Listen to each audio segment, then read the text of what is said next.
Hello everyone. आज हम power sharing chapter का थर्ड पार्ट पढ़ेंगे जो कि है मेजॉरिटेरियनिज्म इन श्रीलंका। मेजॉरिटेरियनिज्म का मतलब आपको पिछली वीडियो से आई होप क्लियर हो गया होगा, जिसमें मैंने चैप्टर की सारी इंपॉर्टेंट डेफिनेशंस कवर की थी।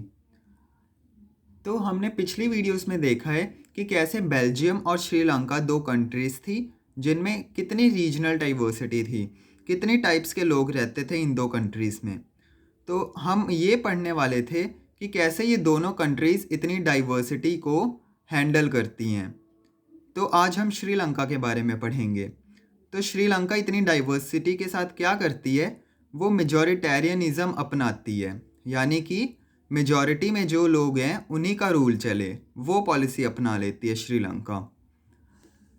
तो इस टॉपिक में सबसे पहले हम पढ़ेंगे कि श्रीलंका को इंडिपेंडेंस कब मिली। तो Sri Lanka emerged as an independent country in 1948, यानी इंडिया के जस्ट एक साल बाद श्रीलंका इंडिपेंडेंट हो गया था। इंडिया 1947 में हुआ, श्रीलंका 1948 में हो गया। तो जब कंट्री इंडिपेंडेंट हुई तो जो सिन्हाला स्पीकिंग लोग थे उन्होंने गवर्नमेंट पे कब्ज़ा कर लिया। अब सिन्हाला वालों ने कब्ज़ा किया तो अपनी सुप्रीमेसी के लिए कुछ मेजॉरिटेरियन मेजर्स अपनाए थे कि सिन्हाला वाले लोग ही मेजॉरिटी में है तो उन्हीं की सुप्रीमेसी रहे। तो कुछ मेजर्स उन्होंने अपनाए थे सिन्हाला लीडर्स ने। अब वो मेजर्स क्या थे, ये इम्पॉर्टेंट है लर्न करने वाले। सबसे पहला major, in 1956 an act was passed to recognise Sinhala as the only official language. यानी कि इससे हमें पता चल रहा है कि उन्होंने सिर्फ अपनी लैंग्वेज को ही ऑफिशियल लैंग्वेज बना दिया था पूरी कंट्री की। उनकी लैंग्वेज क्या थे, सिन्हाला। और वो कैसे बनाया था, थ्रू एन एक्ट। और कब बनाया था, इन 1956। सिन्हाला वाले ही मेजॉरिटी में थे तो उन्होंने एक्ट पास करवा लिया होगा, तो सिन्हाला ऑफिशियल लैंग्वेज बन गई। अब दूसरा स्टेप उन्होंने क्या अपनाया, दूसरी चीज़ उन्होंने की, favoured Sinhala applicants for university positions and government jobs. यानी कि अब यूनिवर्सिटीज़ में जो लोग एडमिशन के लिए आते थे और जो लोग गवर्नमेंट जॉब्स लेनी चाहते थे, तो उनमें से जो सिन्हाला वाले लोग थे उनको प्रेफरेंस मिलती थी, यानी कि उनके सिलेक्शन के चांसेस ज़्यादा होते थे।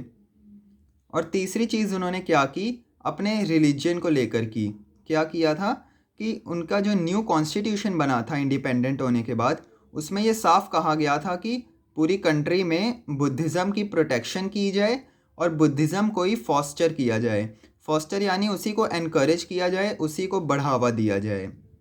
तो ये 3 स्टेप्स किए थे सिन्हाला लीडर्स ने श्रीलंका में। अब हमें पता है कि श्रीलंका में सिन्हाला के साथ साथ तमिल लोग भी थे, तो इसका तमिल्स पे क्या इफ़ेक्ट पड़ा। तो तमिल्स पे इफ़ेक्ट ये पड़ा कि जो श्रीलंकन तमिल्स थे उनके अंदर एलियनेशन फीलिंग आ गई। एलियनेशन फीलिंग होती है सेपरेट होने की फीलिंग। उन्हें लगा हम भी एक ही कंट्री में रहते हैं पर सिन्हालास को इतनी प्रिविलेजेस मिल रहे हैं, हमें कुछ नहीं, कोई पूछ ही नहीं रहा। तो एक तो उनके अंदर एलियनेशन फीलिंग आ गई थी श्रीलंकन तमिल्स के अंदर। सेकंड पॉइंट कहता है, they felt that no major political parties led by Buddhist Sinhala leaders was sensitive to their language and culture। अब जब कंट्री इंडिपेंडेंट हुई थी तो ऑब्वियसली बड़ी बड़ी पार्टीज़ तो सिन्हाला वाले लोगों के हाथ में ही होगी क्योंकि वो मेजॉरिटी में थे। तो कोई भी पॉलिटिकल पार्टी उनके लैंग्वेज और कल्चर को लेकर सीरियस था ही नहीं। कोई उनकी लैंग्वेज और कल्चर की केयर नहीं करता था।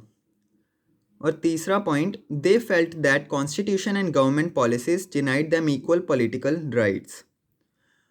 अब कॉन्स्टिट्यूशन जो था नया और जो गवर्नमेंट की पॉलिसीज़ थी उन्होंने तमिल्स को इक्वल पॉलिटिकल राइट्स नहीं दिए। तो ऐसा तमिल्स को लग रहा था कि हमें इक्वल पॉलिटिकल राइट्स नहीं मिल रहे हैं, और उन्हें क्या लगा, उन्होंने डिस्क्रिमिनेटेड महसूस किया in getting jobs and other opportunities.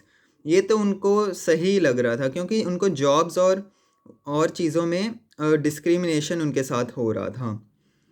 तो इसका रिज़ल्ट क्या हुआ, as a result relations between the Sinhala and Tamil communities strained over time.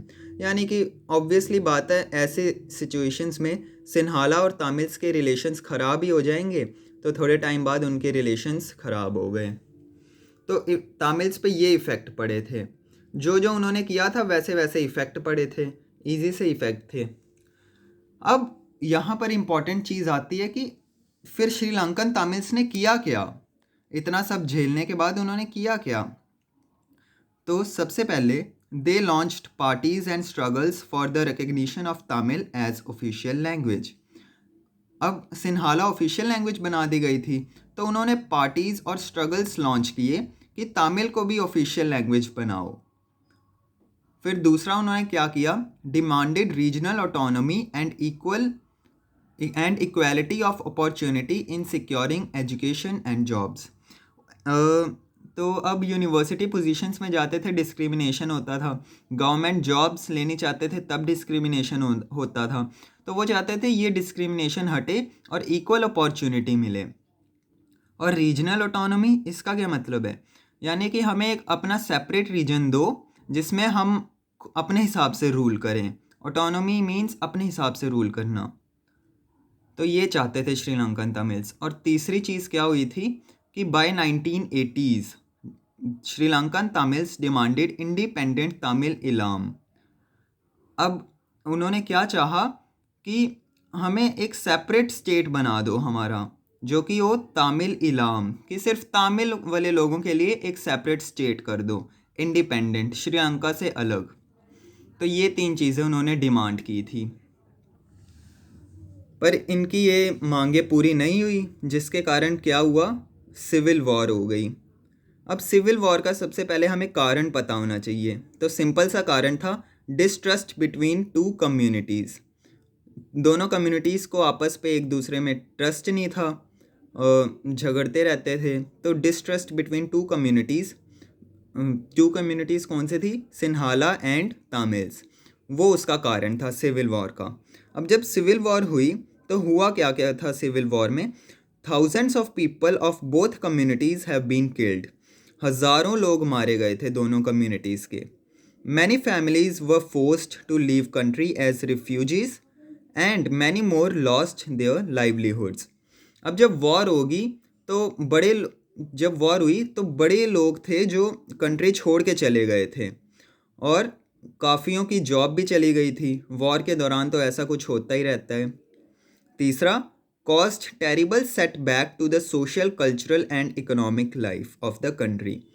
अब श्रीलंका की सोशल, कल्चरल और इकोनॉमिक लाइफ बहुत अच्छी थी, यानी सिविल वॉर से पहले बहुत अच्छी थी, इकोनॉमी भी उनकी ठीक ठाक ही थी। पर जब वॉर हुई तो उसके कारण क्या हुआ, इन सबको एक टेरिबल सेटबैक लगा, इन सबको एक पीछे का धक्का लगा, यानी एक सदमा पहुंच गया, ठेस पहुंची इन तीनों को, यानी बिगड़ गए। तो बस अभी के लिए हमने देख लिया कि श्रीलंका कंट्री में डाइवर्सिटी को कैसे मैनेज किया गया था। बिल्कुल गलत तरीके से मैनेज किया गया था, सिविल वॉर जिसका रिज़ल्ट आया। अब हम नेक्स्ट वीडियो में देखेंगे कि जो हमने दूसरी कंट्री पढ़ी थी बेल्जियम, उसने अपनी रीजनल डाइवर्सिटी को कैसे हैंडल किया, उन्होंने क्या मेजर्स अपनाए थे। और हाँ, सिविल वॉर, इस वर्ड का मतलब अगर आपको नहीं पता तो प्लीज़ मेरी पिछली वाली वीडियो जाकर देख लीजिए, जिसमें मैंने चैप्टर की सारी इंपॉर्टेंट डेफिनेशंस कवर की थी। ओके, तो अगर आपको समझ आया हो आज जो मैंने बताया, तो प्लीज़ इस वीडियो को लाइक कर दीजिए, चैनल को सब्सक्राइब कर दीजिए, ताकि नेक्स्ट जब मैं बेल्जियम की वीडियो डालूँ तो आप तक वो पहुँच जाए।